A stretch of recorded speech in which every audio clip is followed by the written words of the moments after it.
Bonsoir à tous, très heureux de vous retrouver ce soir sur les réseaux sociaux pour partager avec vous quelques pensées. J'aimerais, avant d'aller plus loin, lire quelques références bibliques pour éclairer les propos de ce soir que nous aurons ensemble. La première est une parole de Jésus dans l'évangile de Matthieu au chapitre 6 et le verset 26. Et voilà ce que Jésus déclarera. Regardez les oiseaux du ciel, ils ne sèment pas et ne moissonnent pas.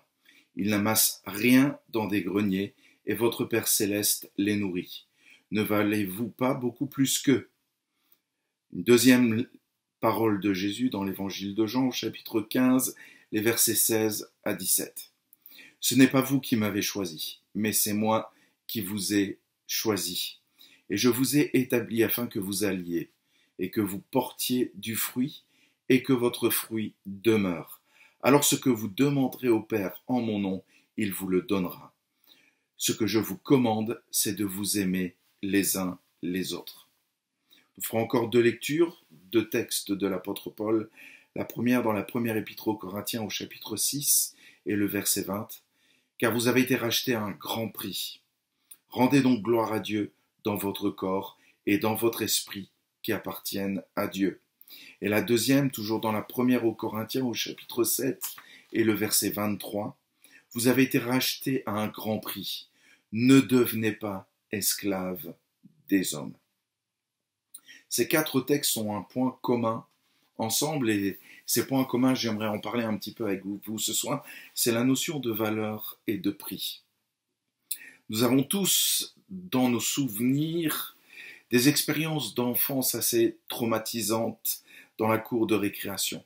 Je me souviens de notre temps, souvent il y avait des jeux d'équipe et on insistait par rapport à cela sur le côté équipe de collaboration où les jeux étaient basés sur la collaboration et on gagne en équipe. Et il fallait constituer les équipes. Et souvent il y avait deux capitaines qui allaient choisir leur équipe. Généralement, les premiers qui étaient choisis, c'était les meilleurs ou les copains. Ceux qui sont jugés les moins bons étaient sélectionnés en dernier. Évidemment, quelle fierté pour les premiers qui étaient pris, mais quelle humiliation pour les derniers, et parfois quelle humiliation supplémentaire. On choisit toujours en premier les meilleurs. Parlons un peu de valeur. Prenons par exemple une poubelle, qu'elle soit propre ou qu'elle soit sale, une poubelle reste une poubelle. Si j'ai un éclair au chocolat et que je le mets dans une poubelle, et qu'elle est super nettoyée, qu'elle est super nickel, je mets cet éclair dans la poubelle et je vous mets au défi, je la mets quelque part, je la place dans un endroit. Qui veut manger cet éclair? Je suis sûr et certain que cet éclair va pourrir dans la poubelle. Maintenant, j'ai un billet de 50 € que je laisse tomber dans la boue. Je me rends compte que j'ai perdu ce billet de 50 € dans la boue. Je ne vais pas le laisser dans la boue.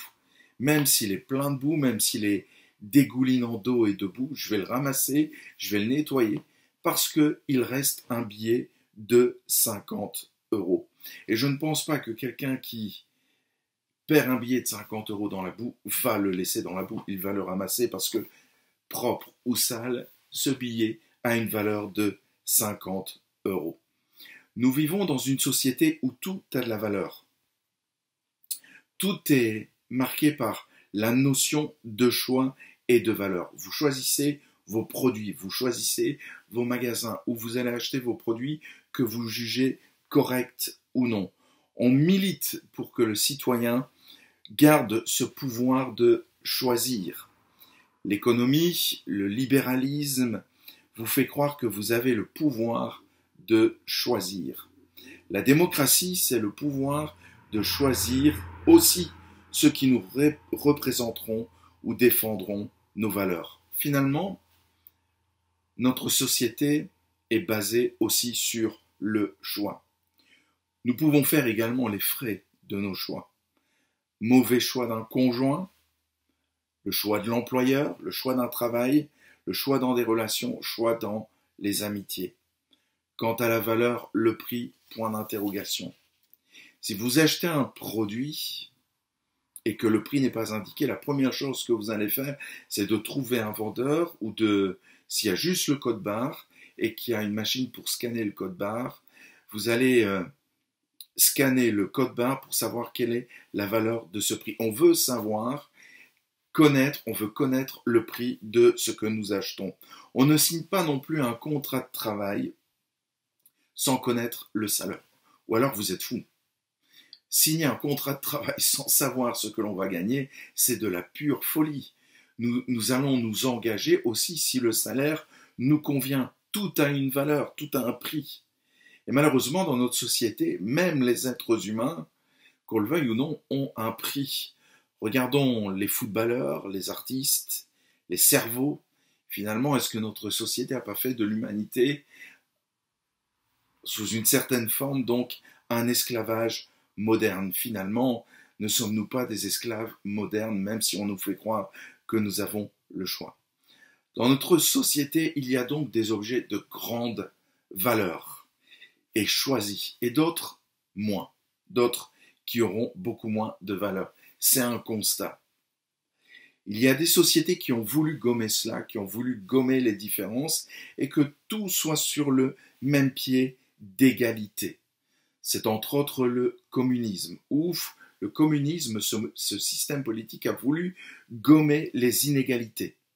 Mais on a très vite vu que ce système ne tenait pas la route et finalement, il a fini par s'écrouler et la notion de prix et de valeur ont repris le dessus. C'est le monde, c'est notre société dans laquelle nous vivons.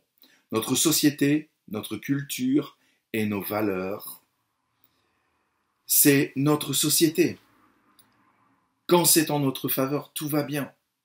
Mais quand c'est à notre désavantage, ça ne va plus. Je reprends l'exemple de la cour de récréation. Si vous êtes choisi en premier, c'est génial. Mais pour ceux qui sont choisis en dernier, c'est vraiment humiliant. J'aimerais revenir par rapport à ces textes bibliques. Ces textes nous montrent, donc qui tous les quatre ont un point commun, nous parlent de valeur et de prix. Ces textes nous montrent que nous avons de la valeur aux yeux de Dieu.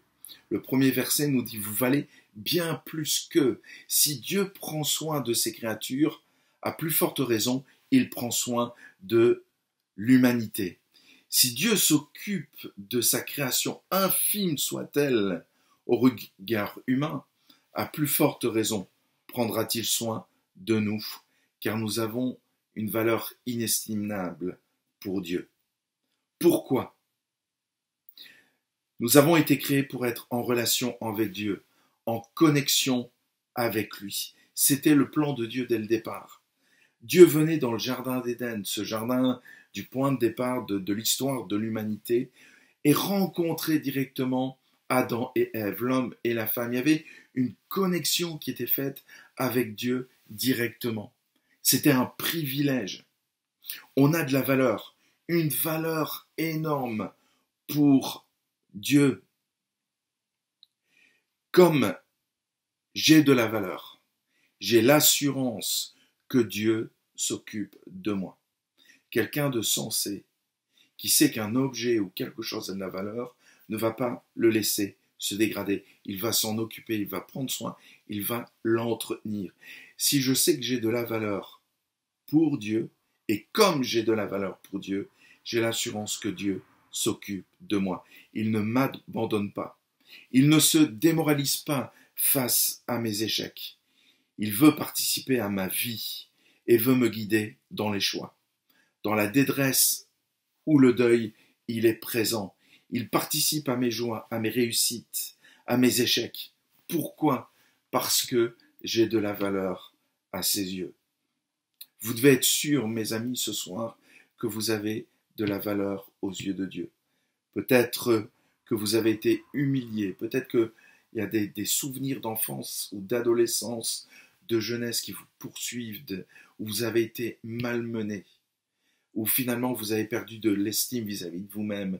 Sachez ce soir, et vous pouvez en être convaincu sur la base de la parole de Dieu, que vous avez de la valeur pour Dieu. Qu'est-ce qui me montre que j'ai aussi de la valeur pour Dieu? C'est que, comme Jésus va le dire dans Jean 15, il nous a choisis. Il nous a choisis. Vous êtes choisis par Dieu. Bien sûr, il a choisi d'abord les 12, mais nous sommes choisis par Dieu. Ce n'est pas nous qui avons choisi, même s'il semblerait que nous avons le choix. Mais notre choix, le choix que nous avons, c'est la réponse à l'amour de Dieu. Dieu a fait le choix de nous aimer et nous répondons à cet amour, nous répondons par choix. Il nous a choisis. Cela démontre une fois de plus notre valeur pour Dieu. Si je choisis quelqu'un, c'est parce que je reconnais en lui des valeurs et qu'il aura un rôle important à mes côtés.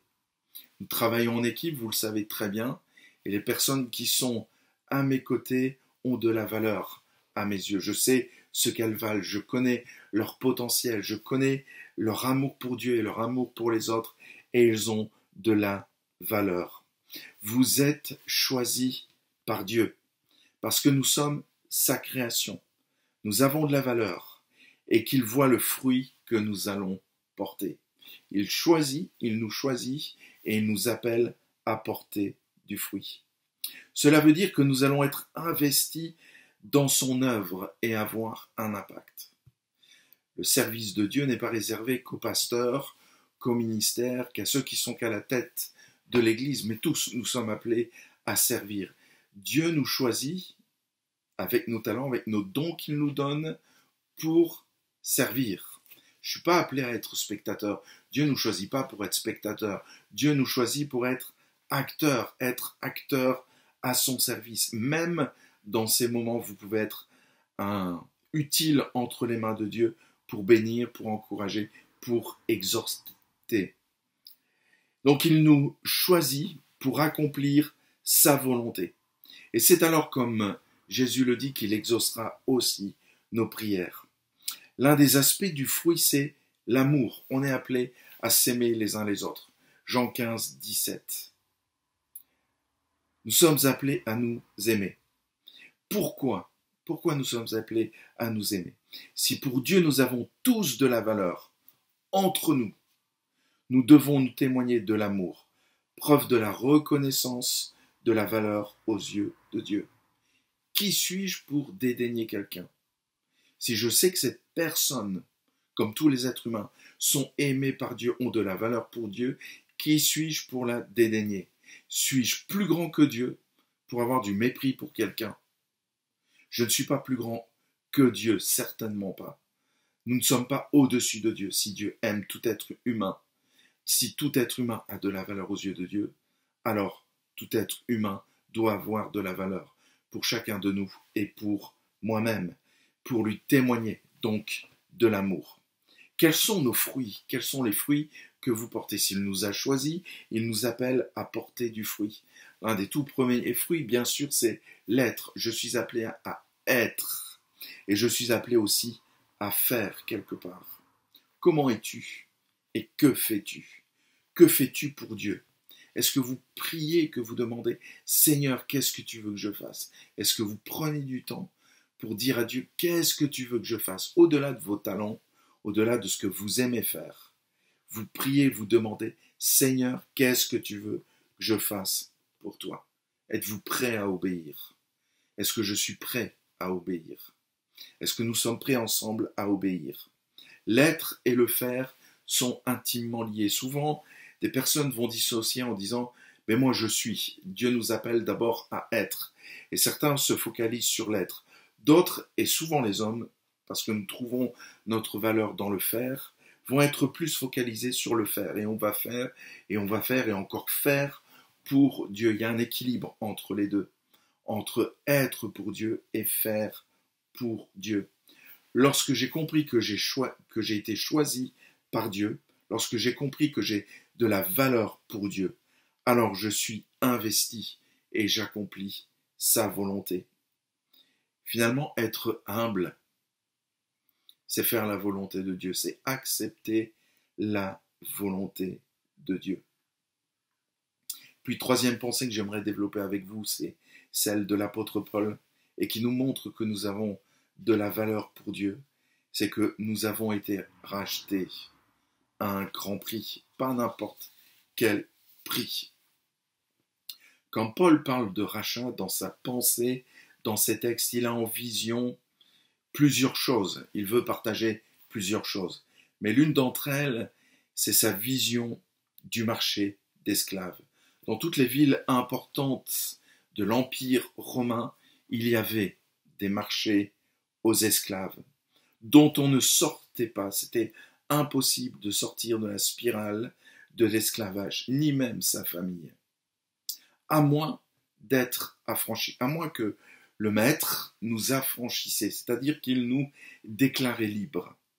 Mais parfois c'était une situation encore pire, être affranchi, que d'être esclave, parce qu'on se retrouvait sans couverture, sans logis, sans bien, sans moyen de subsistance, et c'était de la survie. Et souvent des affranchis retournaient vers le maître ou cherchaient finalement un maître pour redevenir esclaves.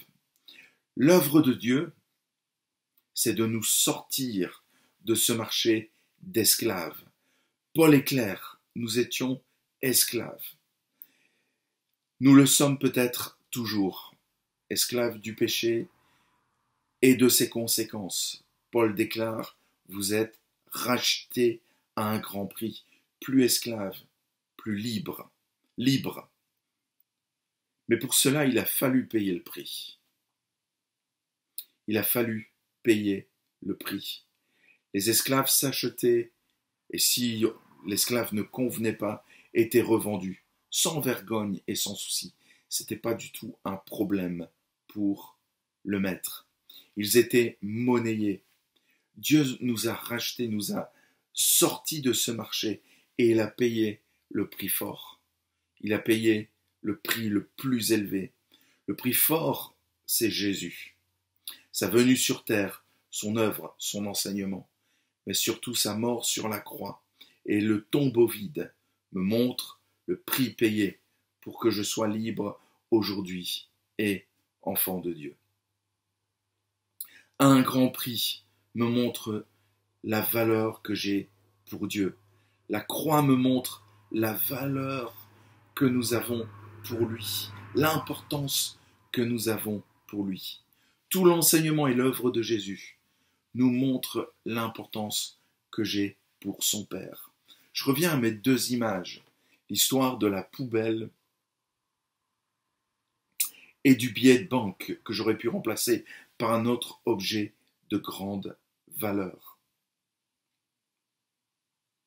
Le monde, la société, tes collègues, peut-être dans l'école, notre conjoint nous considère parfois comme une poubelle, comme quelque chose qui n'a pas de valeur, un objet sans valeur, bon à déverser des saletés, qu'elles soient verbales ou physiques ou émotionnelles, où on te considère vraiment comme une poubelle. Ce n'est pas le regard que Dieu a sur ta vie. Dans chaque être humain, Dieu voit une perle. Il voit une grande valeur qu'il désire absolument par amour. Il ne voit pas une poubelle remplie. Il voit une perle souillée qui a besoin d'être nettoyée avec amour. Le péché nous salit. Le péché commis ou omis, ou le péché, parfois nous sommes victimes du péché. Le péché nous salit. Et il ajoute une couche de crasse sur la perle de notre vie. Mais la valeur reste la même. Une perle, même si elle est crasse, reste une perle. Et il voit au travers de la crasse toujours notre valeur. Quand le fils prodigue est revenu, il devait être dans un état lamentable. Il avait gardé les pourceaux, il devait sentir mauvais, ses vêtements devaient être des haillons s'il en avait encore. Il était dans un état pitoyable, mais sous la crasse, il restait le fils de ce père qui l'attendait. Sous notre crasse et sous notre péché, nous sommes des enfants de Dieu, qui a tout fait pour nous sortir de là au travers de Jésus. Rappelle-toi ce soir que tu as de la valeur. Tu es inestimable. Il n'y a pas de favoritisme. Dieu ne fait pas de favoritisme Alors quand on a compris cela, que nous avons tous de la valeur, du prix que nous avons été rachetés, c'est plus facile de s'aimer les uns les autres. Quand je sais que mon frère a de la valeur, qu'il est choisi comme moi, qu'il est racheté comme moi, eh bien, c'est plus facile de l'aimer, même si nous avons des caractères différents. Et comme je le partageais la semaine passée, même si parfois nous avons des Samaritains dans nos vies et où c'est compliqué de les aimer. C'est plus facile de vivre ce commandement dans le christianisme, dans la maison de Dieu, dans l'église, quand on a compris que j'ai de la valeur aux yeux de Dieu, que je suis choisi et que j'ai été racheté, que l'autre qui est à côté de moi a la même valeur, sans favoritisme, qu'il est choisi et qu'il est racheté à un grand prix. Alors mes amis, peut-être que la vie vous a abîmé, mais Dieu vous dit ce soir que vous avez de la valeur, que vous êtes choisi par lui et que vous êtes racheté à un grand prix. Alors, soyez bénis dans ce temps de confinement où on a vraiment la possibilité de se retrouver, de réfléchir, de penser, de se concentrer, de se focaliser sur Dieu. Méditez ces trois choses. Choisi, valeur, racheté. Soyez bénis. Je vous invite à prier ensemble. Seigneur, je te prie pour tous ceux qui se débattent avec l'image qu'ils ont d'eux-mêmes. Une image abîmée par les circonstances de la vie ou peut-être parfois dès le départ dans la cour de récréation où ça a commencé, dès le départ là. Je te demande, Jésus, vraiment d'intervenir et de guérir les cœurs brisés qui ont été abîmés et qui ont généré, Seigneur, le manque d'estime de soi et de valeur. Nous avons de la valeur à tes yeux.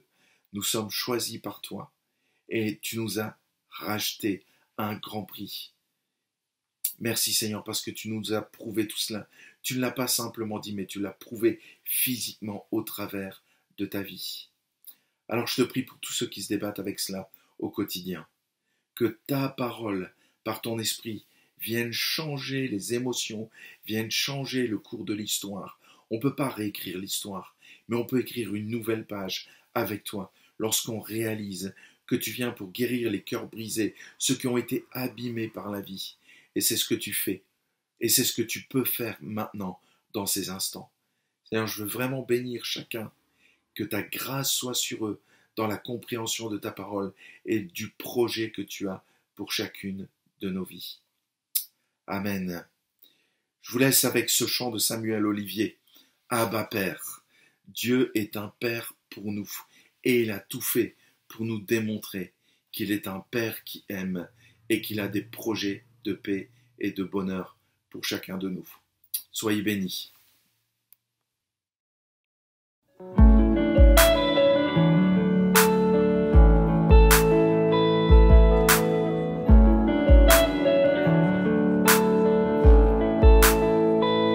Bien avant le chant qui crée